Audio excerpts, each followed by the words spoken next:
The first thing Mara Voss remembered clearly was the morning she stopped taking her pills. Not the morning she decided to stop. That came later, or earlier.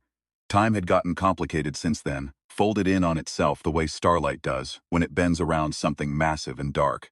What she remembered was the morning after, when the fog began to lift, and she looked out through the smeared porthole of her assigned quarters on Deck 7 of the Sarin administration block, and the sky above the colony was the wrong color. Not gray, not the flat beige of the administered sky she'd grown up beneath, it was orange. Actual orange, edged with the kind of purple she'd only ever seen in the pre-contact nature archives they let you access on your third compliance anniversary. She stood there for a long time looking at that orange sky, feeling something that had no approved category in the Serenity Index. Her mouth tasted like copper, and her hands were shaking slightly, and her heart was doing something unauthorized, something fast and alive, and the word that surfaced from somewhere beneath years of chemical sediment was, awake. She was 29 years old, and she had never been awake before. The Voth did not arrive the way the old films promised. There was no dark fleet blotting out the sun, no city-leveling energy burst, no dramatic broadcast of terms. The Voth arrived the way a new policy arrives. Quietly, in language nobody fully understood, with spokespeople who smiled and explained that this was for everyone's benefit. By the time humans understood what was happening, it had already happened.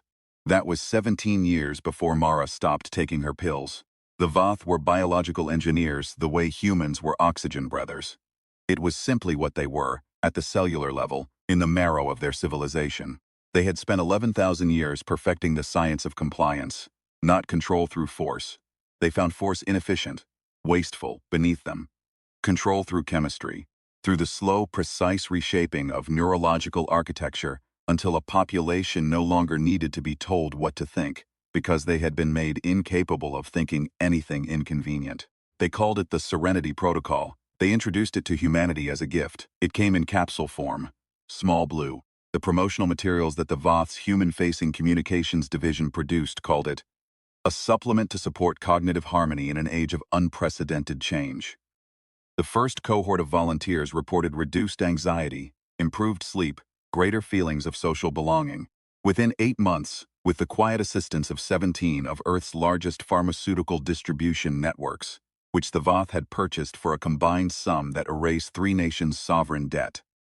The supplement was in the water supply of 42 major metropolitan centers. Within 4 years, it was in all of them. Within 7 years, the supplement was reformulated and given to newborns in the delivery ward.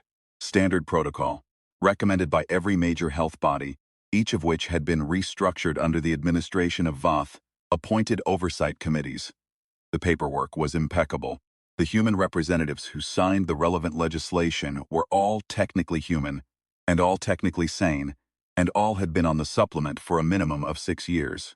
The Voth did not need soldiers. They never had. What the supplement did at its most basic was narrow the aperture. You could still feel things.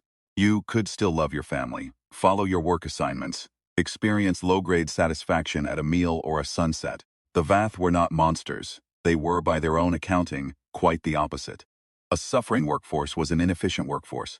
They wanted humans content and incurious. The specific neurological pathway the supplement suppressed was the one the Voth's researchers had identified, after a decade of study, as the seat of what they clinically termed divergent catastrophizing. The human tendency to look at a situation, imagine how it could go catastrophically wrong, and then do something about it.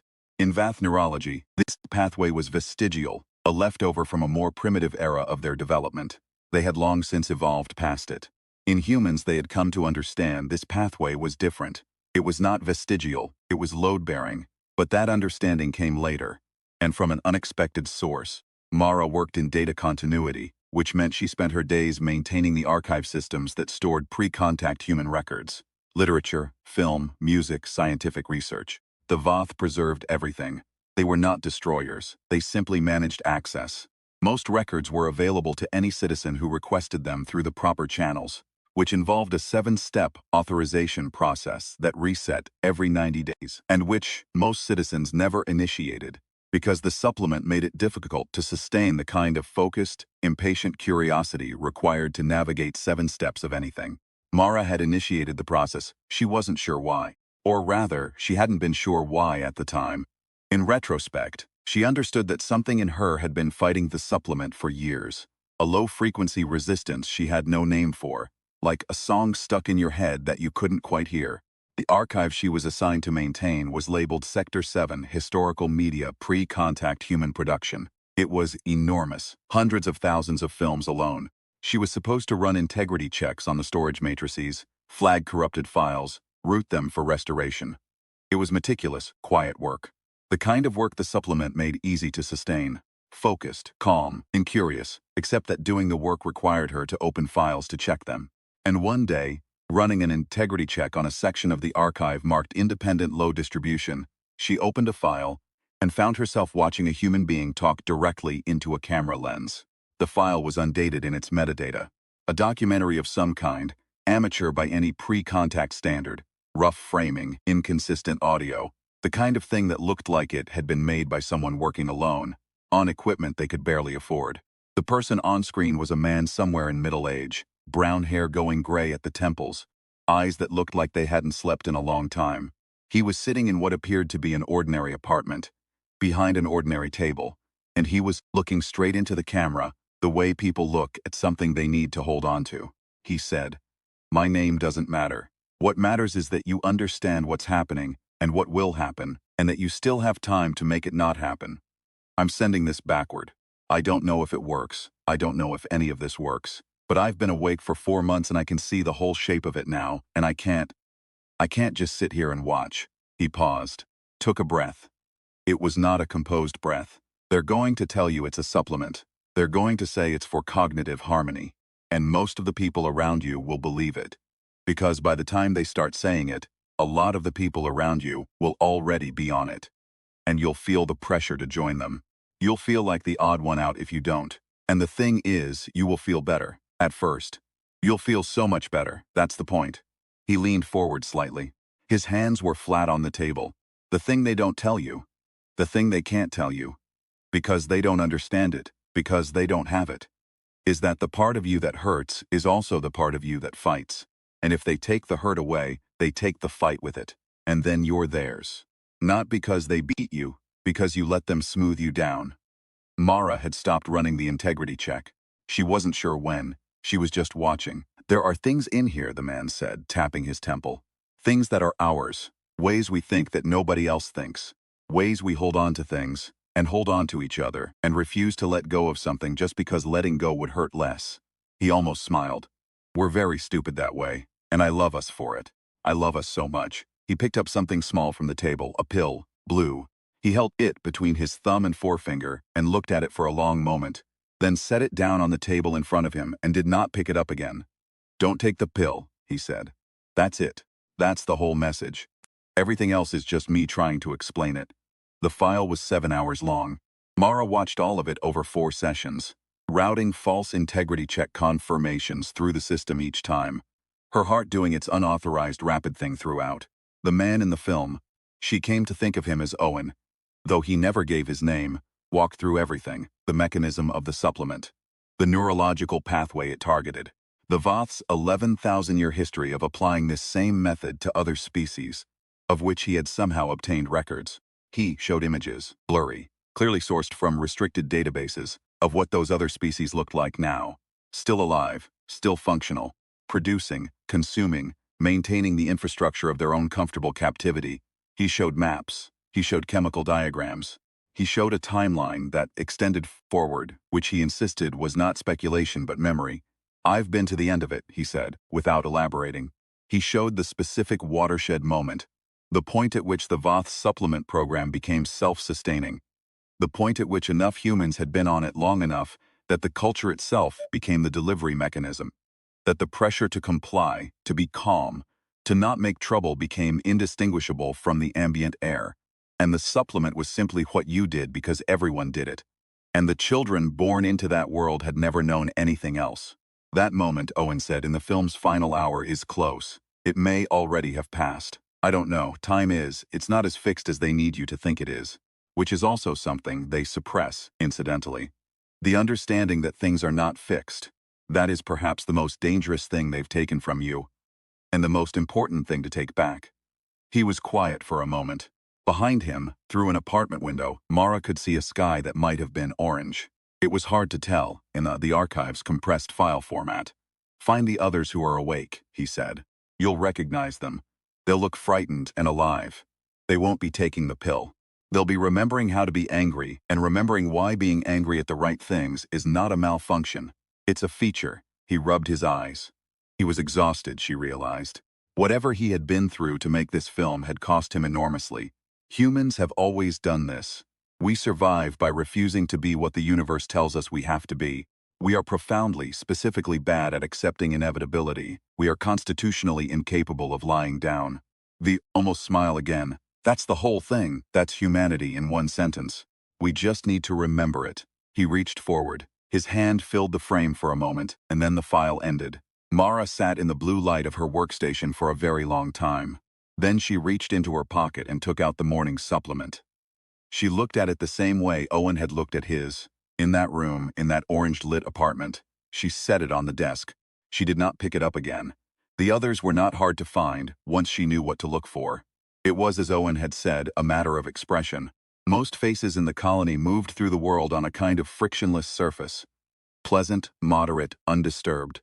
The faces of people who had stopped taking the supplement were subtly different.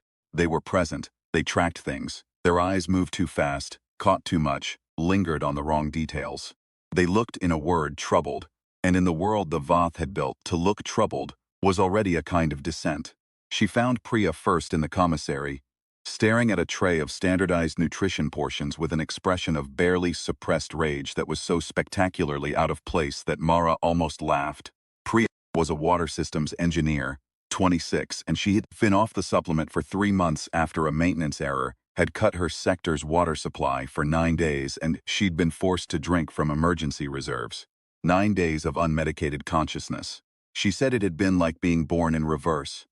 The world getting louder and sharper and more real with every hour, until she understood what she'd been missing, and the understanding was so enormous, she'd had to sit down on the floor of the pumping station and just breathe.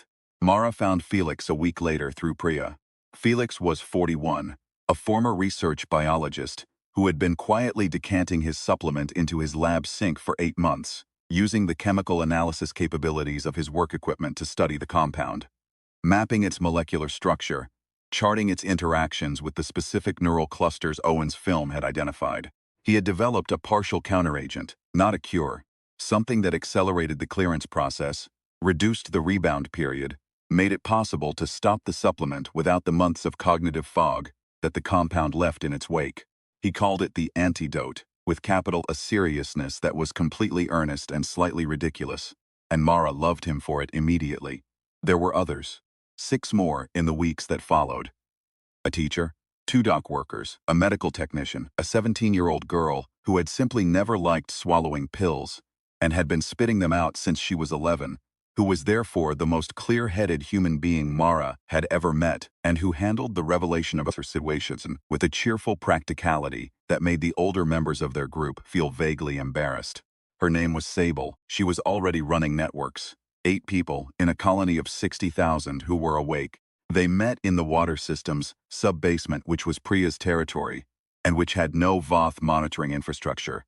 The Voth did not monitor water systems, because the supplement was already in the water, and because they did not understand why you would bother monitoring people you had already rendered incapable of meaningful action. This was the assumption that would eventually undo them. But that understanding also came later. The question they kept returning to, in those early weeks, was the simplest and most impossible one. What do you do? They were 8 people. The Voth administered a colony of 60,000. Beyond the colony, Earth's surface, reorganized, renamed, rezoned into administrative sectors, with Vath oversight committees at every level, held approximately 9 billion humans, most of whom had been on the supplement since early childhood.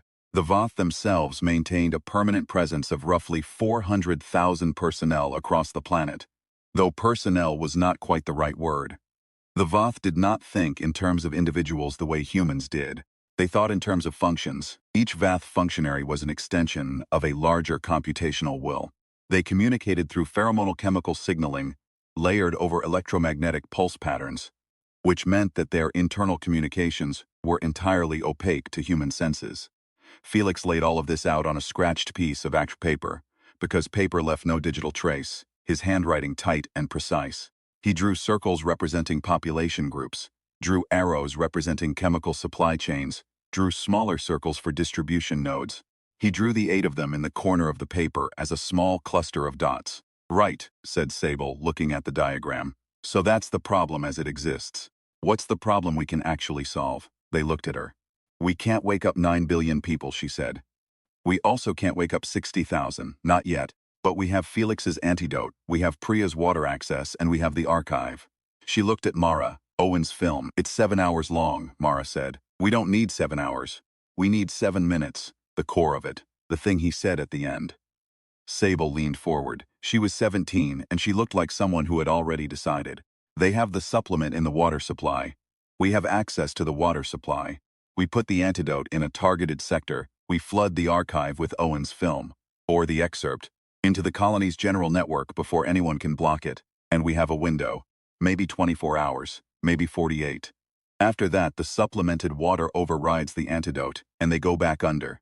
But 24 hours is enough time for someone to understand what's happened to them. And once you understand it," she shrugged. "Owen was right. You don't go back."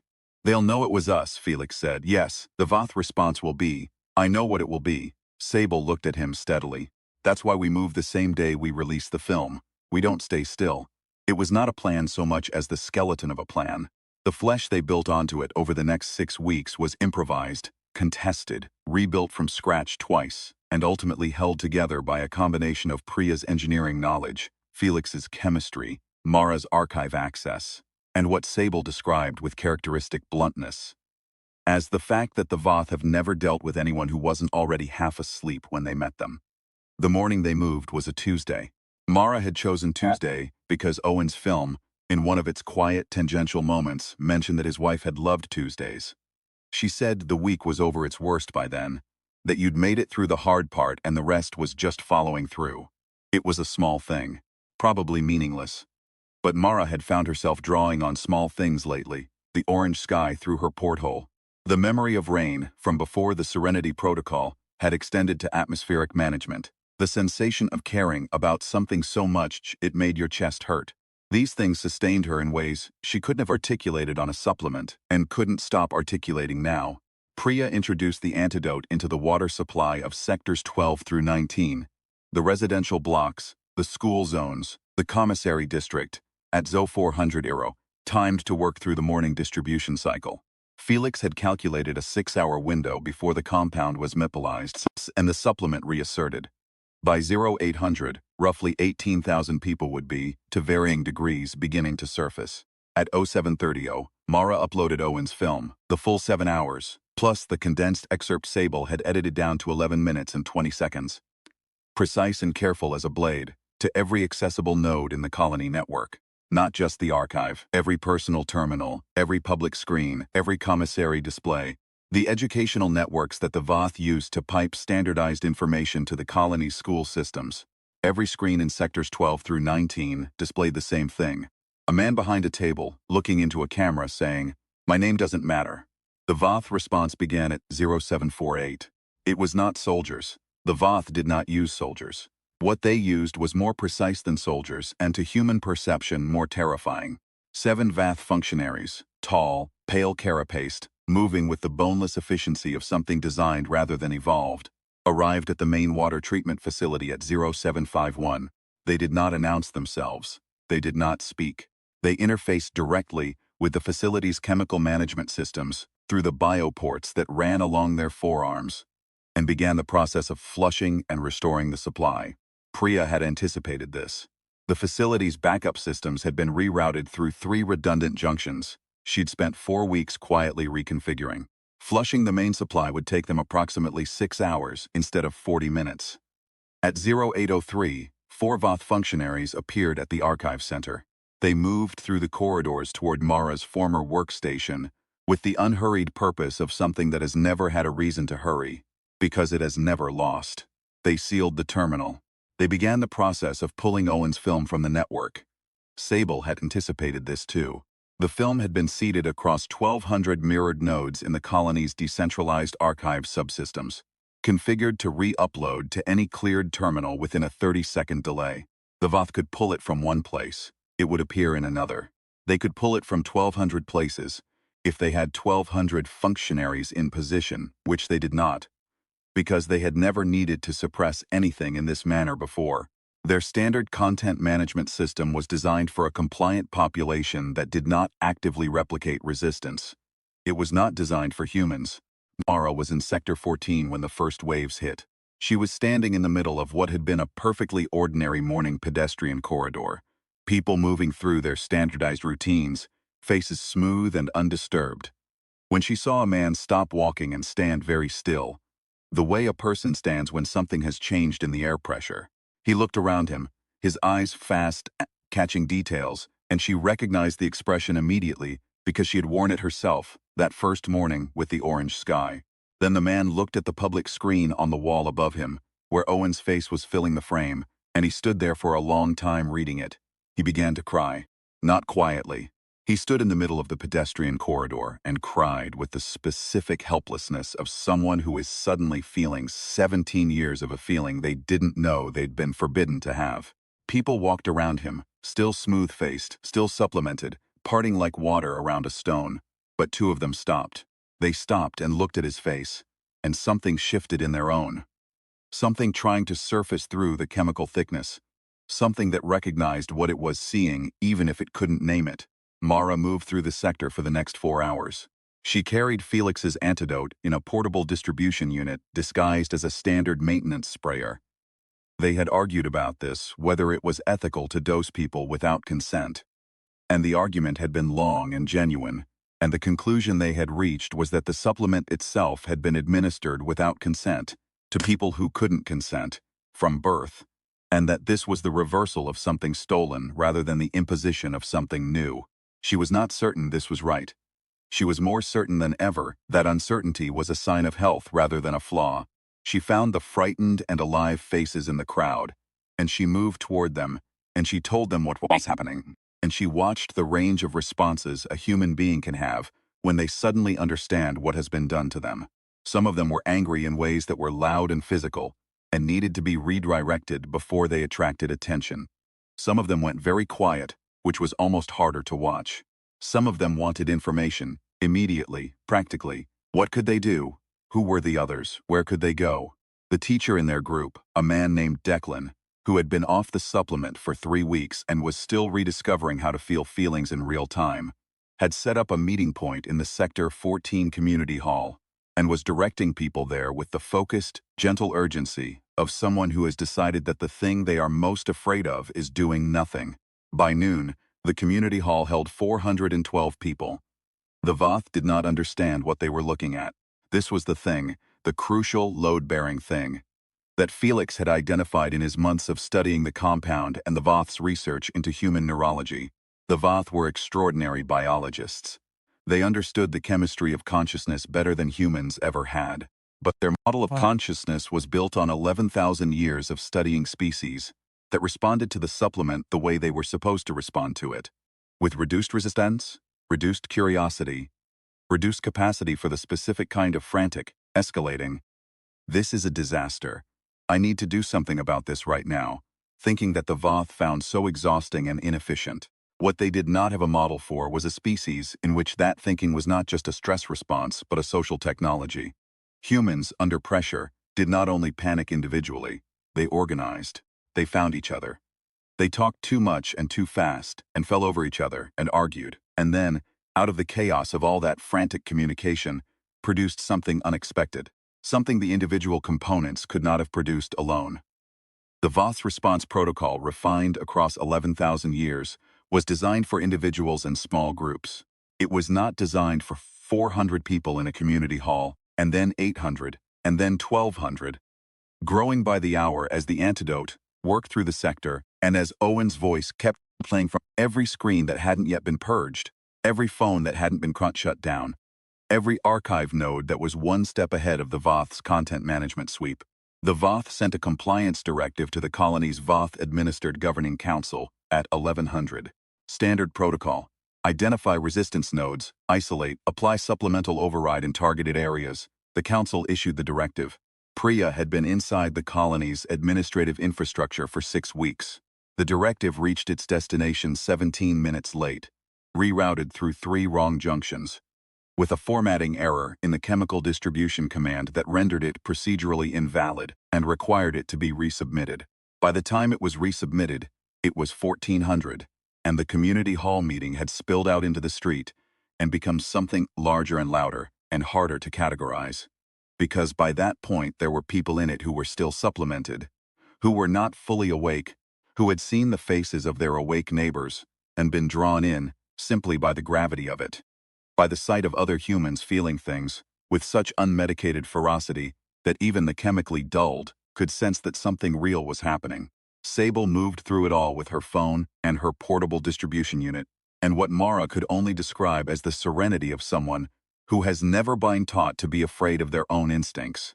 She was 17 and she was everywhere, and she was taking notes. "What are you writing?" Mara asked her, once in a brief quiet moment in a side corridor.